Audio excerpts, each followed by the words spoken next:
গতকাল 4টা ডাব কিনে আনলো। একটা ডাবের দাম নাকি 130 টাকা করে। ভাবা যায়? কি আর করা, তো ডাবের জল খেয়ে আমি ডাবটা ফেলে দিব? এত দামি ডাব, ভাবলাম একটা রেসিপি করে নেই। আমি একটা ডাব রেখে দিয়েছিলাম ফ্রিজে, এটা দিয়ে ডাব চিংড়ি করব বলে। আমার বরের তো আবার ডাব চিংড়ি খুবই পছন্দের একটি জিনিস। হ্যালো এভরিওয়ান, সবাইকে নমস্কার, welcome to Rama daily blog. এখন বাজে 8টা 10। এই তো সকাল হতে না হতেই ঘুম থেকে উঠে ফ্রেশ হয়ে ইষ্টভীতি করে রান্নাঘরে ঢুকে পড়লাম। কিছু থালা বাসন ছিল, এগুলো পরিষ্কার করে ধুয়ে নিলাম। আর সকালে নাস্তা কি করব সেটাই ভাবছিলাম। ছেলেরা সকালে ভাত খেতে চায় না, তাই ওদেরকে আমি স্যুপ নুডলস তৈরি করে দিলাম। ছেলেরা তো ভীষণ খুশি, মজা করে খেয়ে নিল। সকালের খাবার শেষ হতে না হতেই বরমশাই বাজার পাঠিয়ে দিল। আজকের বাজার ছিল মাছ আর কিছু শুকনো বাজার।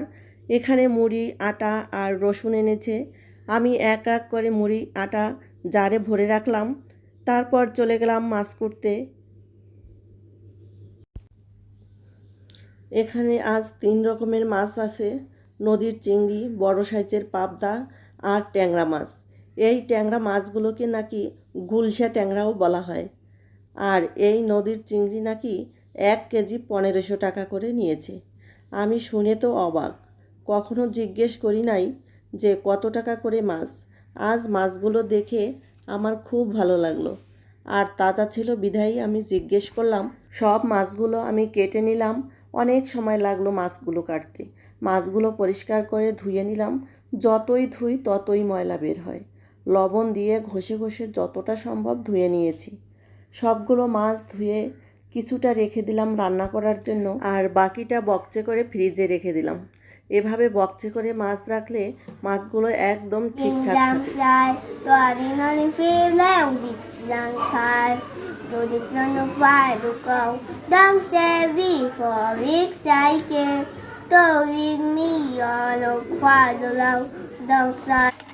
শুনলে তো, সারাক্ষণ শুধু দুষ্টামি। আর এখন তো স্কুল বন্ধ, যা ইচ্ছে করে, যা মন চায় তাই করছে। আর এই কচুরলতিগুলো ছিল দেশি কচুরলতি। এগুলো আমি কেটে 1 চামচ লবণ মাখিয়ে রেখে দিলাম। এতে লতির লালাগুলো বেরিয়ে আসবে আর চুলকাবেও না। এখন আমি ডাব চিংড়ি রান্না করার জন্য নিয়েছি ডাব, সাথে নিয়েছি নারকেল। প্রথমে আমি নারকেলগুলো মিহি করে বেটে নিব। তারপরে জিরে, সরিষা, কাঁচা পাকা লঙ্কা, আমি এখানে সাদা সরিষা আর কালো সরিষা একসঙ্গে করে 2 চামচ নিয়েছি। এখন সব কিছু বেটে নিব। বাটা মশলার স্বাদ তো মুখে লেগে থাকার মতো। আমি 1 টুকরো দারুচিনি আর 2টো এলাচদানা মিহি করে বেটে নিলাম। আমি আমার বরকে ডাবটা কাটতে বলেছিলাম এরকম চৌকো করে, কিন্তু দেখো গোল করে কেটে দিয়েছে। কাজে একদম অষ্টরম্ভা। তারপর আমি নিজেই কেটে নিলাম। আমি চিংড়ি মাছগুলো সব ধরনের বাটা মশলা, যেমন সরিষা, নারিকেল, গরম মশলা, সরিষার তেল দিয়ে লবণ হলুদ দিয়ে ভালো করে হাত দিয়ে মাখিয়ে এক এক করে ডাবের মধ্যে ঢুকিয়ে দিলাম। আমি ভেবেছিলাম এতগুলো চিংড়ি মাছ হয়তো ডাবের মধ্যে ঢুকবে না, কিন্তু না, ঠিকই ঢুকে গেছে। সামান্য মশলা ধোয়া একটু জল দিয়ে দিলাম। ডাবের উপরে মুখটা বন্ধ করার জন্য এখানে আমি একটা আলুর মাঝখানের অংশটা নিয়েছি, ওটা দিয়ে আটার ডো দিয়ে ঢেকে দিলাম। আজ দুপুরে রান্না করব মিষ্টি কুমড়া, গাজর দিয়ে ভাজি আর ট্যাংরা মাছ দিয়ে কচুরলতি। আমি এখন ডাবটা চুলায় বসিয়ে দিলাম। প্রথমে হাই হিটে 10 মিনিট জাল করে নিব, পরে মিডিয়াম আঁচে রেখে দিব। কতক্ষণ বা কত মিনিট লাগলো সেটা আমি একটু পরেই বলছি। অন্য চুলায় ট্যাংরা মাছগুলো ভাজি করে নিয়েছি। আরও একটু সরিষার তেল দিয়ে দিলাম। ওই তেলের মধ্যে শুকনো লঙ্কা, জিরে, রসুন, কাঁচা লঙ্কা থেতো করে দিয়ে দিলাম। সামান্য লবণ হলুদ দিয়ে একটু কষিয়ে আমি কচুরলতিগুলো ঢেলে দিলাম।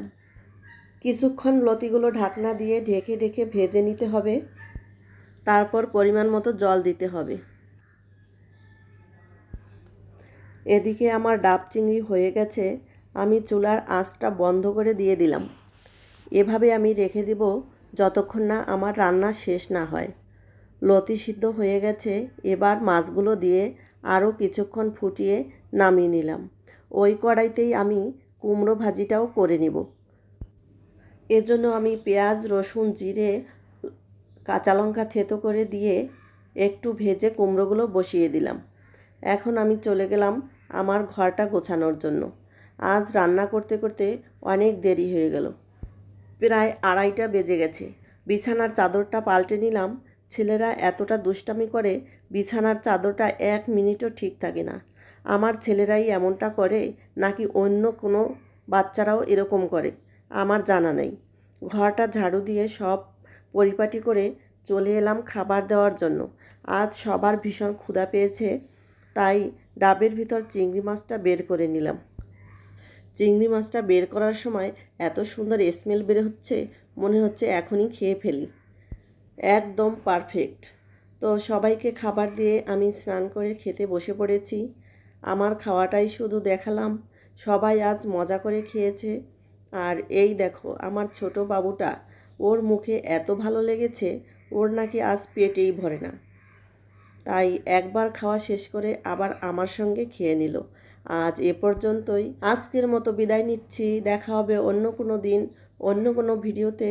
ততক্ষণ সবাই ভালো থাকবে, সুস্থ থাকবে। টাটা।